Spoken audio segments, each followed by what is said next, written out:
Hi everyone, দিনটা ছিল সোমবার, সপ্তাহের শুরু। তাই সকাল সকাল উঠে স্নান টান করে পুজো করে নিয়েছিলাম এবং তারপর নিজের কাজে চলে গিয়েছিলাম। আমি যেহেতু এটা একজন ট্রেডার কাম ইনভেস্টারই বেশি, ট্রেডার কম। তো সকালবেলা মার্কেট খোলার পর একটা দুটো ট্রেড নিয়ে যে প্রফিট হয়ে যাওয়ার পর আমি তারপর একটু রান্নাবান্নার দিকে চলে গেছিলাম। তো রান্না আজকে সোমবার, আমি যেহেতু নিরামিষ খাই, তো নিরামিষ রান্নাই করেছি। আর আমি এমনিতেও আমিষের থেকে নিরামিষটাই বেশি প্রেফার করি।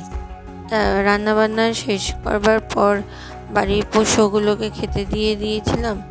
আর তারপর নিজেদের খাওয়া দাওয়া সারতে সারতে সেই 3:30-4টে বেজে গেছিলো, কেননা মার্কেট শেষ হওয়ার পর আমরা খাওয়া দাওয়া করি। তো এই ছিল আমার সোমবারের রুটিন। তোমাদের কার কার সোমবারে কী রুটিন থাকে একটুখানি কমেন্ট করে জানিও। ভিডিওটা পছন্দ হলে একটু লাইক এবং সাবস্ক্রাইব করে দিও। তো আজকের মতো এখানেই থাক। শুভরাত্রি।